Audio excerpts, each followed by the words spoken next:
Samantala, libo-libo rin ang mga tricycle drivers sa Western Visayas ang nakatanggap na ng 5,000 pisong cash relief assistance mula sa DSWD.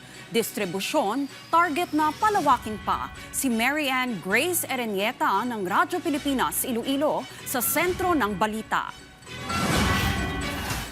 Sa mahal ng presyo ng gasolina, halos wala na raw maiuwing kita sa kanyang pamilya si Kuya Melvin. Kaya naman labis ang kanyang kasiyahan na matanggap na niya ang 5,000 pisong cash relief assistance mula sa Department of Social Welfare and Development o DSWD. Maraming salamat po sa cash assistance na binigay ng ating gobyerno, 5,000 cash.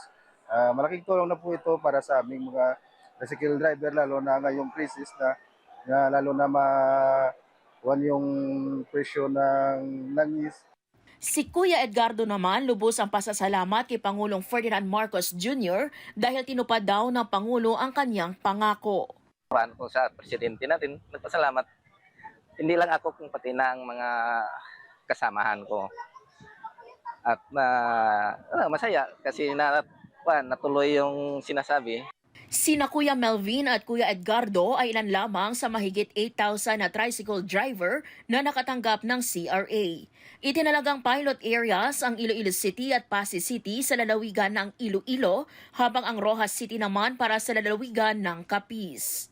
Plano na rin ng DSWD Region 6 na palawakin pa sa ibang munisipalidad ang pamamahagi ng cash assistance para mas marami pang mga driver ang maaabot ng tulong ng pamahalaan.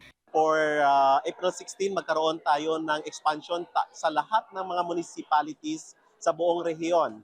And in fact, instruction ni Secretary sa amin by April line of 2, April 21, magsa-start na din ang mga payout natin para doon sa ating mga PUG, TNVS at saka sa ating mga taxi drivers.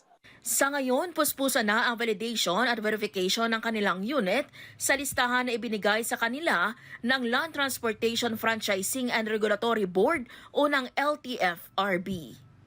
Mula rito sa Iloilo para sa Integrated State Media, Mary Ann Grace Erenieta ng Radyo Pilipinas, Radyo Publiko.